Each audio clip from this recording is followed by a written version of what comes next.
Hello, this is Keith, and thank you for budgeting with me. This is the 8th paycheck of 2021. It's the second of 3 checks in April. Yes, it's my magic month. And we're going to go ahead and do some budgeting together. Paycheck's just slightly over the average. Average is about $1,000. And the overspend was we went and bought our groceries for the week. We overspent this week and last week on groceries. We bought some salmon, it's our favorite, and we filled up the gas tank. And we went and did a date. Which we don't have in the budget, but we did it because it's a magic month. So here we go. What we're going to do today is something I've never done before. We're going to do it for the first time, and we're going to use the lightning bolt to do some quick budgeting. Every category has goals set up into place so that, for example, if you tap on grocery and you go to detail, and then you go to a goal, it has there 220 monthly. It's 110 times 2, right? That's our weekly. Multiplied times 2 weeks in a month. That's our budget goal right there. So when we hit the lightning bolt, it will automatically fill in all the categories until it reaches the monthly budget. And if there's a deficit, it will also help us with that as well. So let's see how that goes. We're going to tap on the lightning bolt up above. On the bottom half of the screen, it says quick budget, and it says underfunded, $731. So we're going to go ahead and just do everything that's underfunded. So watch this. We're going to tap it and hit checkbox. And what happened? It didn't go down all the way. What did I just do? Okay, I know where it went to. The negative numbers from the overspends, those went to May. It's kind of annoying. So we're going to go ahead and get these fixed now. So I'm going to go back to April. And I guess if you do this on the phone, I guess you got to select which ones we're going to do the lightning bolt for. I'm just going to do them for everything in the current month. So that way we're all caught up with all the things for the current month. Hit underfunded and hit the checkbox, and there we go. Now all those categories are filled in. They all reached the goal, and if they were negative, they got filled back up. There's 421.33 left. One last thing I got to do is I got to go to May. And remember, we pay the mortgage and the condo dues a month ahead of time. So I paid the condo dues last time. This time we're going to do the mortgage. I'm going to type in $231.18 and hit my checkbox, and that's funded. I got $190 left. I had an in-depth conversation with my wife on this one, and she suggested we put it towards Christmas. The reason why is my paychecks tend to drop off the last quarter of the year, so right as we're coming up on Christmas. So we're just going to put that right all into Christmas right here. So we're going to type in 190.15 checkbox, and now we have some extra money. So now this way, if my paychecks go down at the end of the year, at least we know the Christmas envelope is funded. So that's one less thing for us to worry about. All right, quick video, right? I must have made a typo. It says I still have $20 to go, so let's add $20 to that. There we go. All right, what we're going to do now is I'm going to show you some of the details of our budget. So let's go ahead and do that. So groceries and supplements, we just spend those. There's not really any notes. Let's go to the mortgage as a 15-year mortgage that we have. Our condo is about $50,000 when we bought it, and that was in 2016. Things have gone up quite a bit. It's just about doubled in value. It doesn't help us any unless we sell it, of course, but that's our mortgage. Condo dues are $225. They were $215 when we bought the condo a few years ago. Of course, now they added the water. The insurances, let's show you that. So we have 2 life insurance policies, so those cost us $60.01 a month. So if one of us dies, there's some money to help the other person out. We pay condo insurance, as you do for all condos. You pay the inside, so that's $479 a year. And our auto insurance is $1887, and we actually use USAA. My wife's father was military, and now they have a deal where if your parents were military and they're alive and they're using USAA, well, then you can get it too. And so we went ahead and we switched from Progressive to USAA, and that was a great move. But the auto insurance was still high, so in order to get that down more, what we did was we dropped the collision insurance on my vehicle, because my vehicle's 10 years old. So if I was in a collision, now I won't get money for it, whereas before I would have, but I really probably would have only gotten a few thousand, maybe 2,000 or 3,000, because it's about all the car is worth anymore. So that's our 3 insurances. And then the next thing is our taxes and registration. We have Kelly's car registration. We have tax prep. We have an excellent accountant that we use, and she does our personal taxes as well as our business taxes. Our business taxes used to cost like $500, but because the business is on freeze mode right now with the pandemic and we're not active with it, it's just minimal accounting cost. We have an LLC renewal that we do in the state of Florida for her massage business. It's actually a chair massage business where she sets up in grocery stores and different businesses. My car registration is more expensive than Kelly's because of a vanity plate, but we're going to get rid of that vanity plate, so mine, once we make the switch, will drop down to $38.85. I don't need a vanity plate anymore. It's just not in the budget. The massage, she has a massage license through the state of Florida, and she has an establishment license, and those are $105 every 2 years, so we split the difference and we set aside $52.50 a year for that. And then of course the property tax is due in November, so when you add all that up, $13.82, we divide that over 24 paychecks and we end up with $57.61, and we rounded that up to 58. And you might be asking, why didn't we do 26 paychecks? Because there are 26 paychecks. We used to do it that way. But what we found is that if we do it by 24, there's not a big difference. And then that frees up money on those 2 magic months, like this year, April and October for us. And that gives us some freedom. And it helps us get caught up if we're running behind. And you'll see on the next magic month, we're going to put some money into the Roth IRA that we would not have been able to do had we not done 24 checks. So tune in for that. The next is the water, which is now coming out. There's really no notes there. Subscriptions, I showed this a few weeks ago. We have iTunes storage, so we have extra photo storage for our iPhones. We have a BJ's annual membership. We really like BJ's for gasoline and for certain purchases such as our coffee and ice cream, just certain things we buy there. Most everything else, probably about 95% of our groceries, we buy at Aldi. The business domain is outpourwellness.com. That's my wife's massage business, if you guys want to check it out. AnyList grocery app keeps track of all of our different lists of future purchases.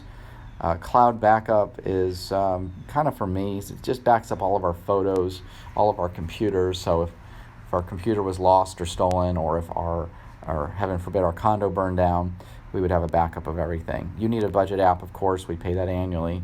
And we do buy water filters and toner occasionally, and it's kind of annoying because it's so tight with the budget, so we put that in there as well.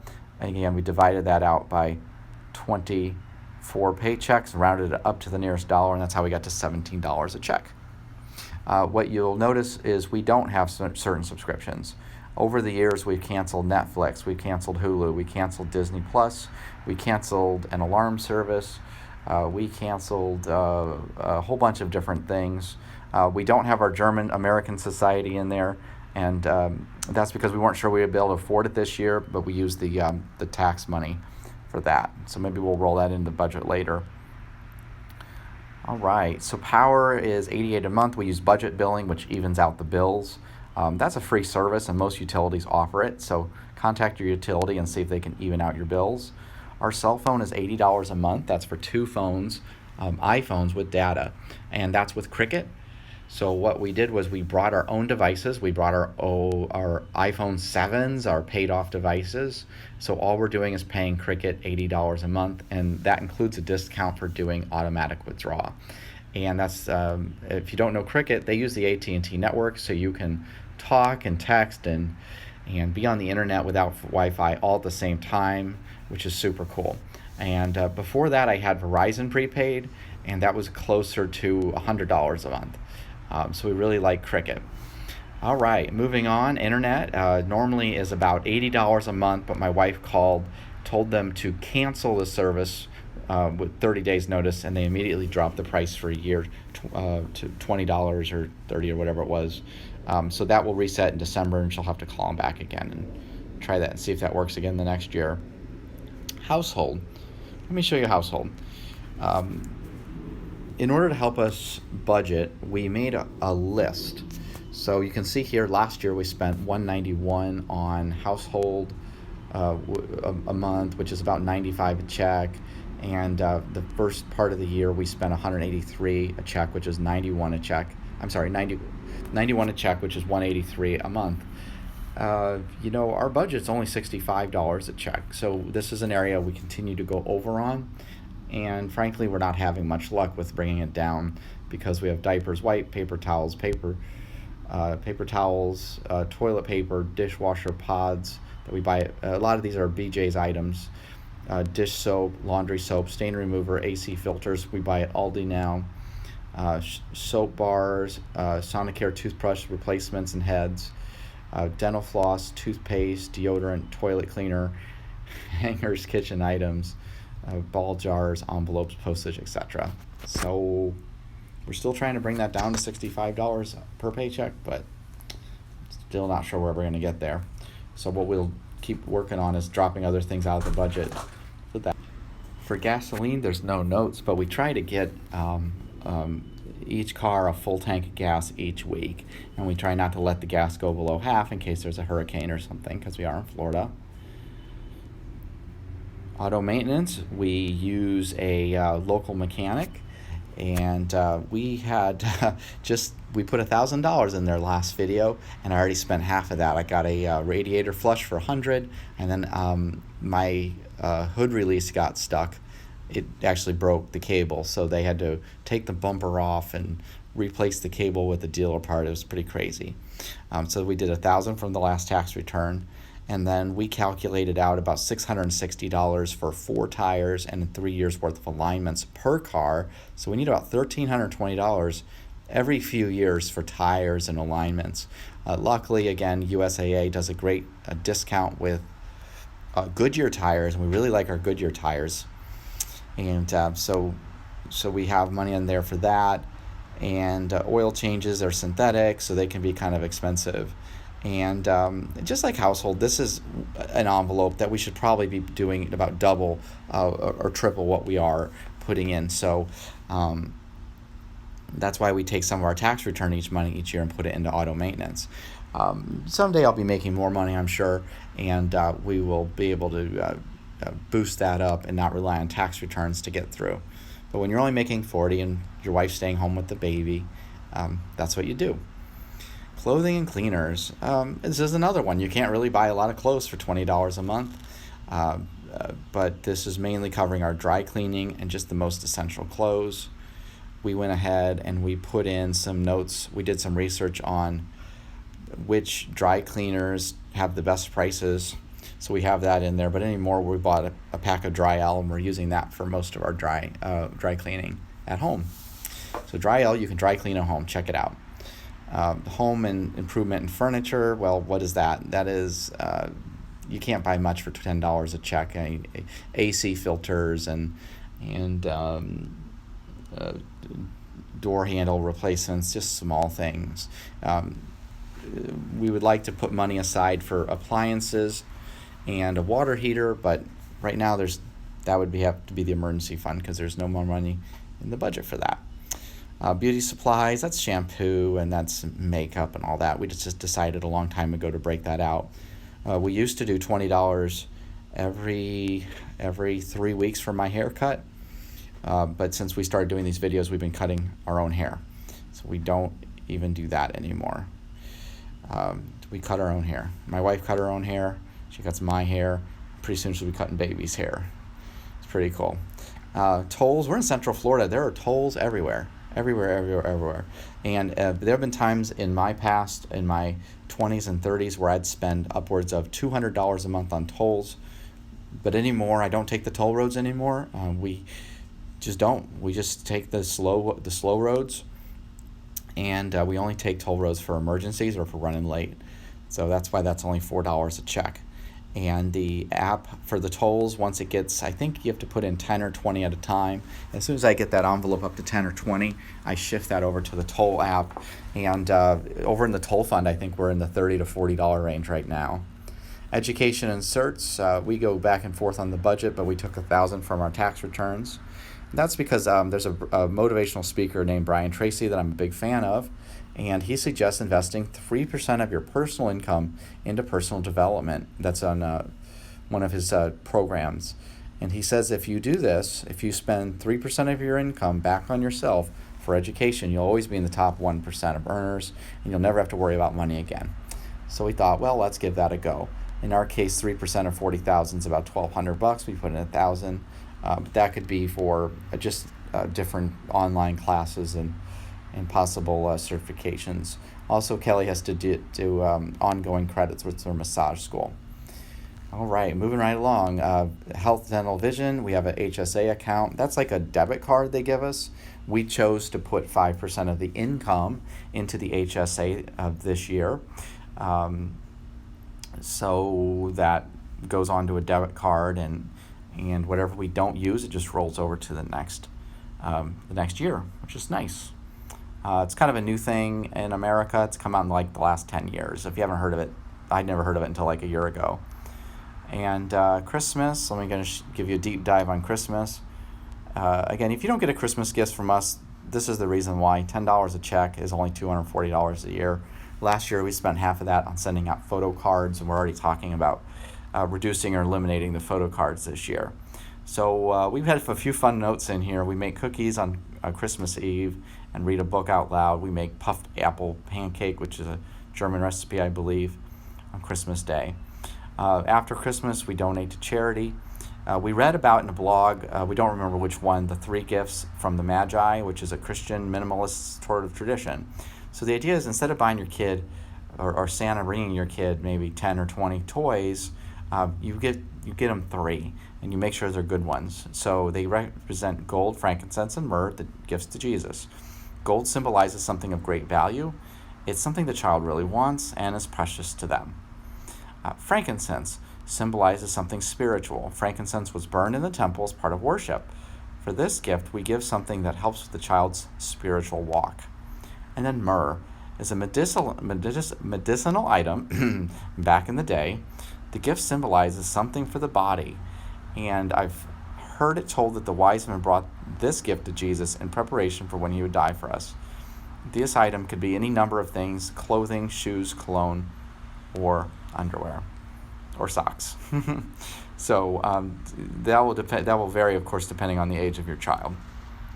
Ours still under 2. So that's Christmas, and that's how that works. And then gifts, we don't have any notes on that, but that's just basically anniversaries and birthdays, and buying cards occasionally for other people. And really, guys, that's about it. Dates and dining, electronics, hobbies, vacations, those are all things that we'll put money into in the future on a regular basis.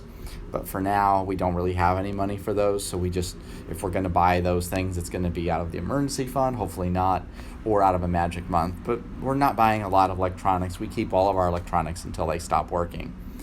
And then the investments, we reached our $10,000 savings goal. Where did the $10,000 come from? That's roughly, approximately 6 months of income. Really closer to 5, but if we had to tighten things down, we could, and we could make it last 6 months. So that's where the $10,000 came from. If you follow Dave Ramsey, we have the baby steps. Baby step 1, save $1,000. Baby step 2, get out of credit card debt and car debt, everything except for the mortgage. baby step 3 is to save the 3 to 6 months as an emergency fund. So we have the $10,000 now, plus money going into the HSA on a regular basis, which will offset emergency medical bills. And now the next thing after that is to save 15% of your income, and Dave suggests saving 15% of your gross income. So for us, that's pretty easy. 5% is $2,000, so that much is going to the 401k automatically, plus we get matches, which is another 4% on top of that. And then we have, that's from the employer, of course, and then we have the HSA. We put 5% into that, so it goes up at about the same rate as the 401k minus expenditures. So now what we want to do is we want to expand this another $2,000 or 5%. So then now we're investing 15%. So what that means is we have to come up with $2,000 the rest of the year. We have to come up with $2,000 the rest of the year to reach this goal. So that's our goal. We know that we can do that. We can definitely find $2,000 between April and December. We're going to hit that goal. The Roth IRA, we can actually put in up to $6,000 because we're in our 40s. So we can put in up to $6,000 and up to $7,000 when we're in our 50s. And we would like to do that as well. We'd like to do $6,000, but we're only getting about $26,000 after taxes right now. So it's going to be tough to see if we can actually do that. We'll see, and you'll see as well. So that's our goal for that. My wife doesn't have an income right now, so she can't contribute. You're supposed to have income in your name to contribute to a Roth IRA. So maybe if she gets a part-time job or something, we can do that. But for now, she's taking care of the baby and laying low, trying to avoid the coronavirus pandemic. All right, guys, so that is it. We went through everything in the budget, and we thank you for hanging out with us. If you have any questions about the budget or anything that you do that you would like to suggest, please put it in the comments below. I get a notification from every comment, and I reply to them as soon as I can. All right, we'll see you next week for the Magic Budget Paycheck. Take care. Bye-bye.